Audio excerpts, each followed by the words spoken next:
Alright, 2022 Grizzly oil change. Gonna make this pretty quick. Said to do it at 150 or 15 hours. We're at 143. We're gonna go ahead and do it. First thing, it said to let it run for several minutes. I don't know how many several is, but it's been running for about 4 or 5 minutes. I think that's good enough.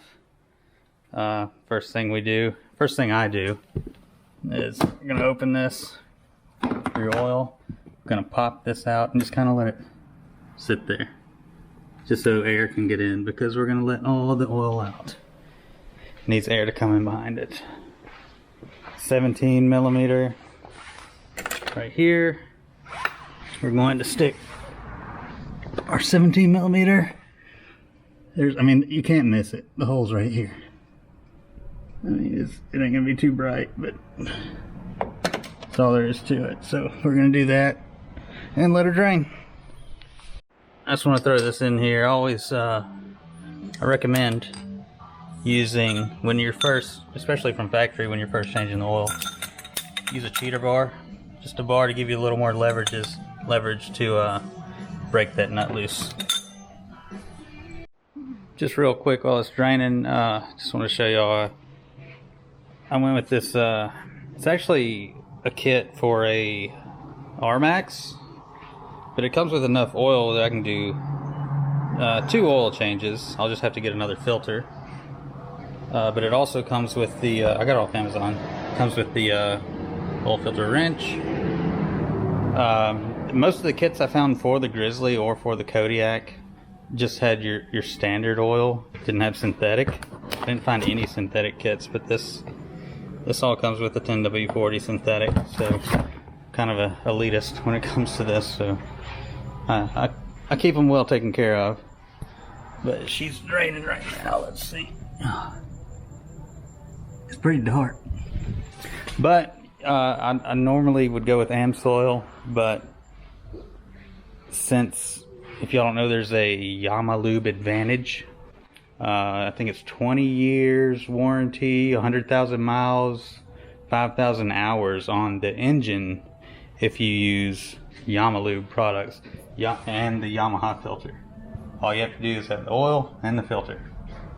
So, I mean, the engine probably isn't going to blow up anyways. That's not what you're going to have a problem with. But I mean, why not have that in your back pocket anyways? Sounds like a good deal to me. Good little warranty. I'm for it. I mean, I've enjoyed the quality.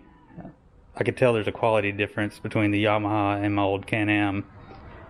It's hard to explain. You just have to ride it.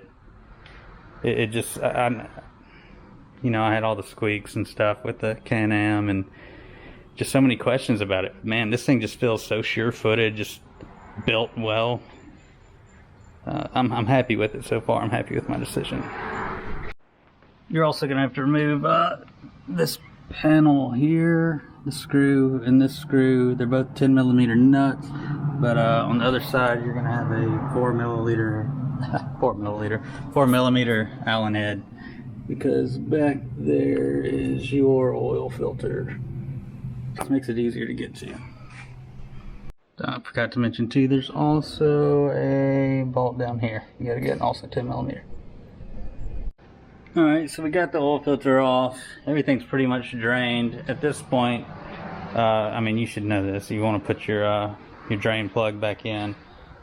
Here are the torque specs. I do have a torque wrench, so may as well use it. Typically use a new crush washer. I don't know why that one's not, isn't it usually a copper crush washer, but this one has like silver. I don't know. Either way, you just put your drain plug back in, put your new filter back on, and there's a torque spec for your filter, and fill her up. 2.10 liters. That's what it says in the manual, but I just kind of put 2 liters in, measure it, dip the stick, wipe it off. If it's low, add a little bit till it gets right in the center there, and then go ride it. Ride it up the street and back. And, check it again. I'm gonna keep it in the middle. That oil's got to spread out, get in the filter and all that. I just want to say also, let me try to get some better light. I need to turn the light on. The manual says to put a little oil around the gasket here, but I don't know if y'all can see it, but these Yamahas, they are already like they have a lube on there. Feels like some sort of grease, silicone grease, maybe lithium. I don't know. It already has one, but I'm gonna go just put a little oil on it just because that's what the manual says. I think it said liters, or yeah, it said liters earlier instead of quarts. I meant quarts.